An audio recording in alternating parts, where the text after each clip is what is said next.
नमस्कार साथियों, दिव्य विज्ञान के YouTube चैनल में आपका स्वागत है। मेरा नाम है ग्रीस मिश्रा। दोस्तों, उत्तराखंड LT 2024 में टीचिंग एप्टीट्यूड, शैक्षिक दर्शन और टेक्नोलॉजी वाला जो यूनिट फर्स्ट है, इसमें हमारी जो है सीरीज चल रही है। तो उस कड़ी में आज का हमारा टॉपिक है असंस्कृतिकरण और बहुभाषिकता। तो ये दो महत्वपूर्ण टॉपिक हमारे आज हैं, तो इस पर हम बात करने वाले हैं। तो इन टॉपिक्स को पढ़ने से पहले आपको कुछ और टॉपिक्स भी मैं आपको बताता हूँ, जिसमें सांस्कृतिक अंतराल है, सांस्कृतिक संघर्ष है, संस्कृतिकरण है और संस्कृति ग्रहणता है। तो बात करते हैं इसमें सबसे पहले सांस्कृतिक अंतराल क्या है। तो देखिए, दो अलग अलग टाइप की संस्कृति होती है, जिनमें भौतिक संस्कृति और गैर भौतिक संस्कृतियाँ आती हैं।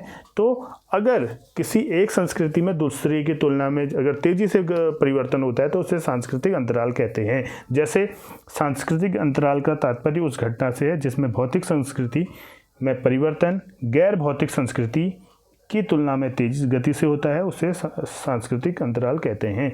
यानी कि भौतिक संस्कृति और गैर भौतिक संस्कृति के बीच में जो परिवर्तन होता है उसी को हम सांस्कृतिक अंतराल कहते हैं। इसी प्रकार सांस्कृतिक संघर्ष है। इससे क्या मतलब है? Cultural conflict. तो इसके अनुसार है संस्कृतियों के बीच में जो संघर्ष है। अब ये कैसा संघर्ष है? देखिए, सांस्कृतिक संघर्ष उन विभिन्न समुदायों जिनके पास विभिन्न सांस्कृतिक मूल्य, विश्वास और जीवन जीने के तरीके हैं के बीच के संघर्ष की स्थिति है। यह एक प्रकार का संघर्ष है। यह तब होता है जब विभिन्न सांस्कृतिक मूल्य और विश्वास आपस में टकराते हैं। यानी कि अलग अलग संस्कृतियों के मूल्य और विश्वास जब आपस में टकराते हैं तो सांस्कृतिक संघर्ष उत्पन्न होता है। इनका प्रयोग हिंसा और अपराध की व्याख्या करने के लिए भी आमतौर पर किया जाता है। जो भी यहाँ पर जैसे धर्म से संबंधित दंगे होते हैं, वर्ग से संबंधित दंगे होते हैं, उनमें झगड़ा होता है, तनाव होता है, तो ये सभी सांस्कृतिक संघर्ष के अंतर्गत आते हैं कि अपनी संस्कृति को श्रेष्ठ दिखाने के लिए दूसरी संस्कृति को नीचा दिखाते हैं। तो उस वजह से एक दूसरे की श्रेष्ठता साबित करने के लिए दोनों में संघर्ष होता है। इसी को सांस्कृतिक संघर्ष कहते हैं। इसी प्रकार संस्कृतिकरण क्या है, जिसे एनकल्चरेशन कहते हैं। ये क्या है? व्यक्ति द्वारा अपनी स्वयं की स्वदेशी संस्कृति को सीखना, उसके विचारों, धारणाओं और मूल्यों के बारे में जानना व उसे अपनाना ही संस्कृतिकरण है। संस्कृतिकरण का मतलब होता है कि अपने ही विचारों को, अपने ही जो संस्कृति है उसके बारे में और ज़्यादा इन्फॉर्मेशन लेना, उसकी और भी ज़्यादा चीज़ों को अपनाना, उनको सीखना, उनको धारण करना, उनके मूल्यों को जानना और अपनाना ही संस्कृतिकरण है। जैसे उदाहरण स्वरूप माता पिता अपने बच्चों के संस्कृतिकरण पर एक मजबूत प्रभाव डालते हैं। जैसे एक छोटा बच्चा होता है, वो उसी संस्कृति में पैदा हुआ होता है, लेकिन उसके बारे में उसे अगर ज़्यादा जानकारी नहीं होती तो उसके माता पिता, उसके अभिभावक उसको बताते हैं और वो उसी राह पर अगर जब चलता है, उनको सीखता है, तो इसी को हम जो है संस्कृतिकरण कहते हैं। इसी प्रकार से अगला है इसमें सांस्कृतिक ग्रहणता, जिसे परासंस्कृतिकरण भी कहते हैं। नाम से लगाया परा, यानी कि दूसरी की संस्कृति के अच्छे तत्वों को जब कोई व्यक्ति कोई संस्कृति अपने में ले लेती है तो उसे सांस्कृतिक ग्रहणता या प्रासंस्कृतिकरण कहते हैं। इसके अनुसार अपनी संस्कृति के अलावा किसी दूसरी संस्कृति को सीखना, उनके व्यवहार, मूल्यों, रीति रिवाजों, भाषा तथा अनुभवों को अपनाना ही सांस्कृतिक ग्रहणता कहलाता है। तो ये चीज़ आपको समझ में आ रही होगी, नाम से लग रहा है। संस्कृति संपर्क के परिणाम स्वरूप होने वाले परिवर्तन की प्रक्रिया को परसंस्कृतिकरण कहा जाता है। उदाहरण के स्वरूप भारतीय संदर्भ में पश्चिमी सभ्यता के परिणाम स्वरूप पश्चिमीकरण की प्रक्रिया इसका उत्तम उदाहरण है। जैसे भारत की जो संस्कृति है, यहाँ पर सीधा प्रभाव पश्चिमी सभ्यता का पड़ता है। पश्चिमी जगत में जो जो चीज़ें, नई नई चीज़ें होती है, यहाँ के समाज के लोग धीरे धीरे उसे अपनाने लगे हैं। तो इसी को हम प्रासंस्कृतिकरण कहते हैं। इसी प्रकार अब बात है हमारा बहुभाषिकता। बहुभाषिकता क्या है? नाम से अलग लग रहा है कि एक या एक से ज़्यादा भाषा में अगर कोई व्यक्ति अच्छे से उसे बोल पा रहा है, समझ पा रहा है, तो उसे बहुभाषिकता कहते हैं, मल्टी लैंग्वेजिज्म कहते हैं। देखिए, इसमें multilingualism is the ability of an individual or community of speaker to communicate effectively in 3 or more languages. जब 3 या 3 से अधिक भाषाओं को कोई व्यक्ति अच्छे तरीके से बोल लेता है और उसे अच्छे तरीके से बोलने के साथ साथ समझ भी लेता है, तो इस प्रकार की कंडीशन को बहुभाषिकता कहते हैं।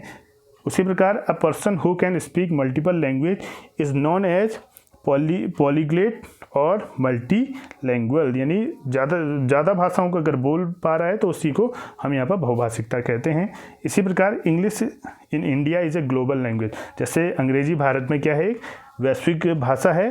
इन अ मल्टीलैंग्वेज कंट्री, मल्टीलैंग्वेज कॉन्टेक्स्ट। तो कहने का मतलब जैसे भारत में जो हिंदी है अपनी यहाँ की मातृभाषा या राजभाषा में आती है, और अंग्रेजी यहाँ की क्या आती है, ग्लोबल लैंग्वेज में आती है। दोनों भाषाओं को अगर कोई व्यक्ति जान रहा है और तीसरी भाषा मान लो यहाँ की कोई गढ़वाली या कुमाऊनी को जान रहा है, तो लगभग 4 भाषाओं को जान रहा है। तो 4 भाषाओं को जानने में तो वो बहुभाषिकता हो जाती। तो यही हमारी जो नई शिक्षा जो नीति आई थी NEP 2020, उसमें भी त्रिभाषा के रूप में बताया गया है, जिसमें अपनी लोकल लैंग्वेज को में पढ़ाई करना है, उसमें अंग्रेजी भी है और उसमें जो है यहाँ की भारतीय भाषा भी है। तो इस प्रकार की 3 या 3 से ज़्यादा भाषाओं को लिखना, समझना और उसे बोलना अच्छे तरीके से, ये बहुभाषिकता के अंतर्गत आते हैं।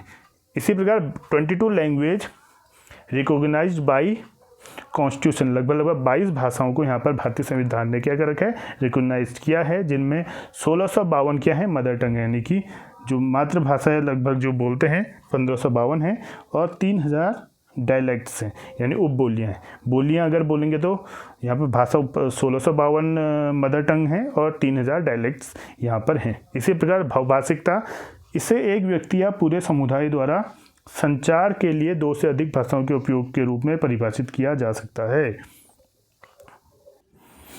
इसी प्रकार बहुभाषिकता क्या है, इसे एक व्यक्ति या पूरे समुदाय द्वारा संचार के लिए 2 से अधिक भाषाओं के उपयोग के रूप में परिभाषित किया जा सकता है। जैसे कि लगभग भारत में 22 भारतीयों को क्या है, संविधान से दर्जा प्राप्त है, जिनमें लगभग यहाँ पर बोली जाने वाली भाषाएं 1652 भाषाएं हैं और 3000 के आसपास यहाँ की बोलियां हैं। इसी प्रकार एक व्यक्ति जो कई भाषाओं में बोल सकता है उसे बहुभाषी या बहुभाषाविद के रूप में जाना जाता है। एक व्यक्ति जो कई भाषाओं को बोल सकता है, उसे समझ सकता है, तो उसे बहुभाषी या बहुभाषाविद के रूप में जाना जा सकता है। अब बहुभाषावाद के कारण क्या हो सकते हैं? सबसे पहले सांस्कृतिक संपर्क। अगर 2 संस्कृतियों में जो है किसी व्यक्ति का संपर्क है तो वो वहाँ की भाषा भी जान लेता है और अपनी भाषा तो है ही है उसकी। इसी प्रकार उपनिवेशवाद, जैसे अंग्रेजी यहाँ की उपनिवेशी भाषा है, क्योंकि यहाँ पर भारतीयों पर थोपी गई थी ये भाषा। आपको पता है अंग्रेज यहाँ आए थे, भारत को उपनिवेश बनाया था, तो उस कारण से यहाँ की जो अपनी लैंग्वेज थी हिंदी वो तो थी और यहाँ की लोकल लैंग्वेज जो थी वो तो थी, साथ में हमें अंग्रेजी भी जो है उपनिवेशवाद के कारण जो है अपनानी पड़ी थी। इसी प्रकार बेहतर संचार, अगर जो है कोई एक अच्छा कम्युनिकेटर है वो जो है अलग अलग जगहों पर अलग अलग भाषाओं को सीखता है तो उससे भी बहुभाषावाद जो है उत्पन्न होता है। इसी प्रकार से व्यापार के लिए, जैसे कोई व्यापारी है वो एक संस्कृति का है दूसरी संस्कृति, क्योंकि व्यापार में तो अलग अलग संस्कृति के लोग जो है एक जगह पे इकट्ठा होते हैं, तो उनसे कम्युनिकेट करने के लिए जो है बहुभाषावाद जो है धीरे धीरे व्यक्ति सीख जाता है। इसका महत्व क्या है? इसका महत्व है बेहतर संचार। अगर बहुभाषिकता किसी व्यक्ति में है तो अच्छा संचार, गुड कम्युनिकेटर होगा, संज्ञान में बढ़ावा, उसके ज्ञान में बढ़ोतरी होती है, सामग्री को कुशलता से समझने में सहायक होता है और दृष्टिकोण उसका व्यापक हो जाता है। अब ये जो मल्टीलैंग्वेलिज्म है ये इसका NEP 2020 में क्या इसमें रखा गया, इस पर भी है। तो देखिए NEP 2020 में भी बहुभाषिकता या त्रिभाषा सूत्र पर जोर दिया गया है। बहुभाषिकता भाषा संचार सीखने और सांस्कृतिक अभिव्यक्ति का एक शक्तिशाली साधन है। अब इसकी ज़रूरत क्यों है? एक से अधिक भाषा सीखने से स्मृति, ध्यान, समस्या समाधान और रचनात्मकता को बढ़ावा मिलता है। तो अगर एक से अधिक भाषा कोई व्यक्ति सीख जा रहा है तो उससे मेमोरी तेज होती है, ध्यान अच्छा लगता है, समस्या समाधान में आसानी होती है और क्रिएटिविटी जो है व्यक्ति के अंदर आती है। इसी प्रकार सामाजिक समावेशन को भी बढ़ावा मिलता है। अलग अलग भाषाएं बोलने वाला व्यक्ति समाज में अच्छे से अपने को समावेशित कर लेता है। छात्र विभिन्न संस्कृतियों, दृष्टिकोणों, मूल्यों से परिचित होते हैं और उनकी चीज़ों को समझते हैं, जिससे कि एक भाईचारा का जो भाव सभी में अपने आप आने लगता है। इसी प्रकार चुनौतियाँ क्या है इससे संबंधित? चुनौतियों में प्रशिक्षित शिक्षक, उपयुक्त पाठ्यक्रम, गुणवत्तापूर्ण पाठ्य पुस्तकें, मूल्यांकन उपकरण और डिजिटल प्लेटफॉर्म जैसे संसाधनों की आवश्यकता होगी। बहुभाषिकता अगर है तो उसके लिए जो मुख्य रूप से चुनौती होने वाली है, प्रशिक्षित शिक्षक होने चाहिए। अगर 2 या 2 से अधिक भाषाएं सिखा रहे हैं तो उससे संबंधित अलग अलग शिक्षक भी होने चाहिए। पाठ्यक्रम प्रॉपर होना चाहिए उनका, गुणवत्तापूर्वक पाठ्य पुस्तकें होनी चाहिए। किसी भी पाठ्य पुस्तक से पढ़ा रहे हैं ऐसा नहीं होना चाहिए, गुणवत्तापूर्वक पाठ्य पुस्तकें होनी चाहिए। मूल्यांकन जो है उनका अच्छे से हो सके। उपकरण और डिजिटल प्लेटफॉर्म जैसे संसाधनों की कम से कम आजकल आवश्यकता होगी अगर किसी को आपने बहुभाषिकता जो है सिखानी है, यानी बहुभाषिकता एक से ज़्यादा भाषाएं सिखानी है। तो इसी प्रकार लोगों के पास जानकारी और जागरूकता का अभाव रहता है और नीति व व्यवहार में हमेशा इसमें अंतर देखने को मिलता है। तो दोस्तों ये था आज का हमारा महत्वपूर्ण टॉपिक, जिसके अंतर्गत हमने सांस्कृतिक अंतराल, सांस्कृतिक संघर्ष, संस्कृतिकरण, परासंस्कृतिकरण, संस्कृति ग्रहणता और बहुभाषिकता से संबंधित जो है यहाँ पर टॉपिक्स पर बात की। और बहुभाषिकता NEP में जो है त्रिभाषा की बात की गई है, उस पर भी हमने बात की है। तो दोस्तों आपको ये जो है इन्फॉर्मेशन अच्छी लगी होगी, उम्मीद करता हूँ। तो इसी प्रकार अपने नई वीडियो के साथ मिलते हैं नए वीडियो में, तब तक के लिए धन्यवाद। जय हिंद, जय भारत, जय उत्तराखंड।